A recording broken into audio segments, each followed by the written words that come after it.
Hello there, toy fans. This is Jim, and welcome to my channel. Well, if you've been to my channel for any length of time, you know that over the last few years I've primarily focused on Star Wars stuff and new things that come into my collection, and I'll be updating some Star Wars videos here in the next couple of weeks. But prior to that, I was into slotless race cars, and that's what I primarily did my videos on, how to improve certain things or different projects that I was working on. And so the videos that I post on here are things that interest me and hopefully others are in the community. Now, I'm not a hardcore railroad guy, but I am into Tyco US1 trucking. And I've been augmenting the set by adding railroad accessories.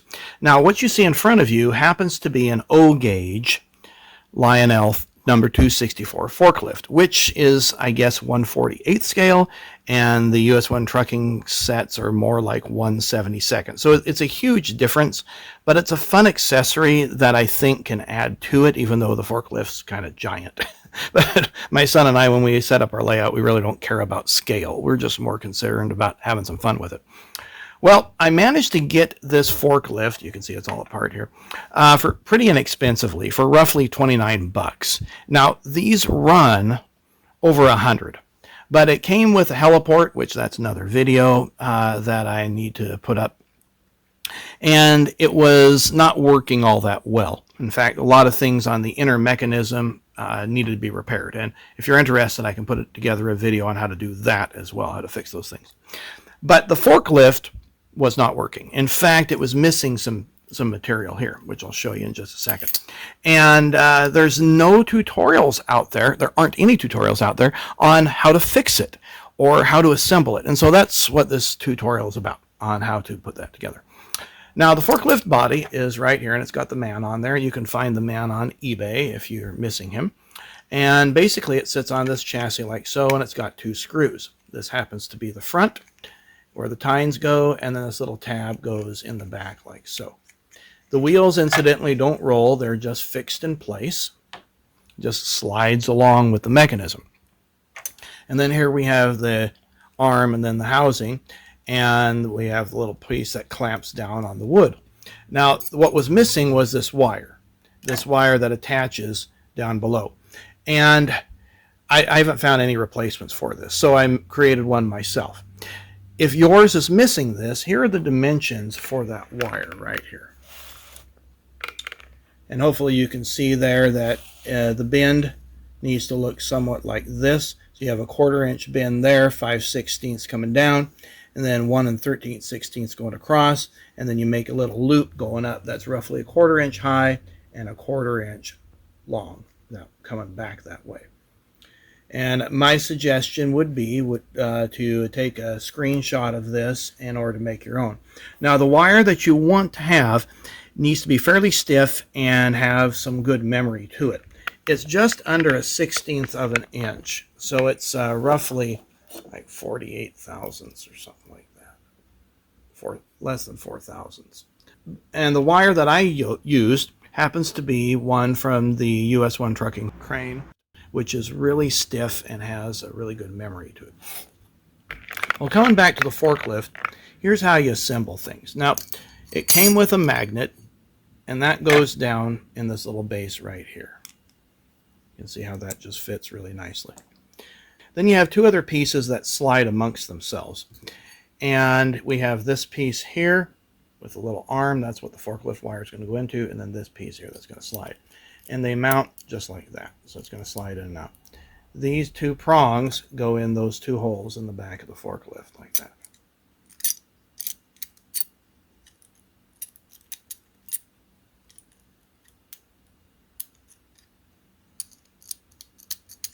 So this allows it to slide back and forth, okay?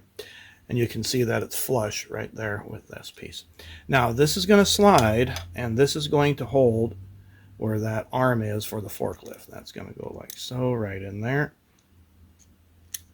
It's going to keep that in place. Okay, so now this is going to hinge like so. Now the next piece you're going to have to do is you're going to have to hook on this wire. Now I did that after the fact, after I had everything screwed down.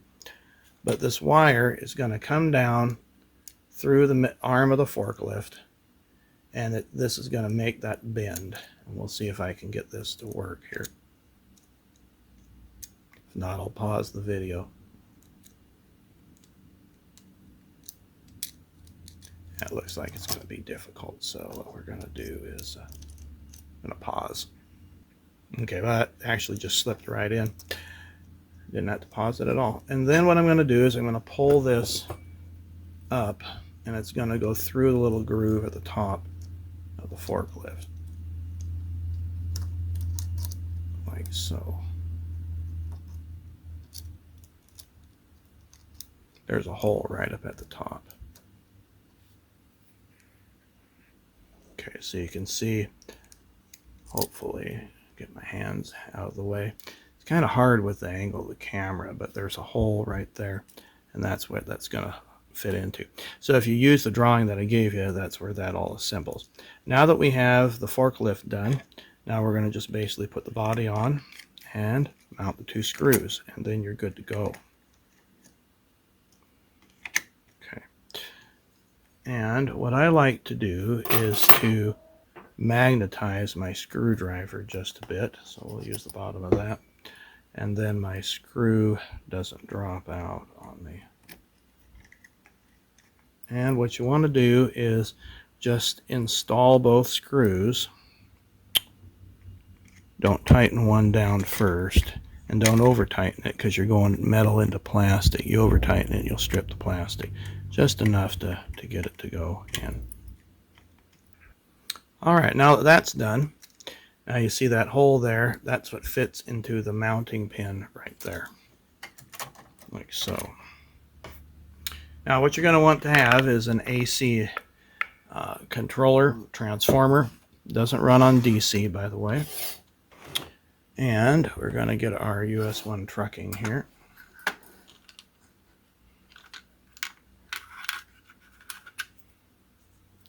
And these little plastic pieces are what hold the wood in place. And we're going to turn it on. Now this is going to be noisy.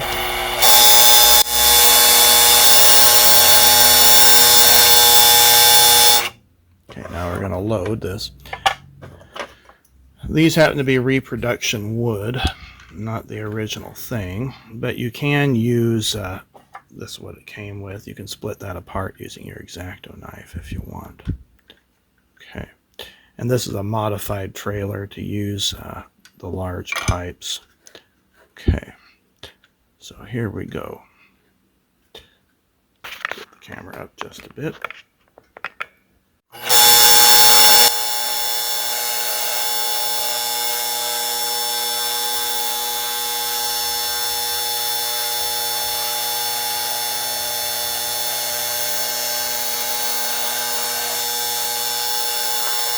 And it works pretty good.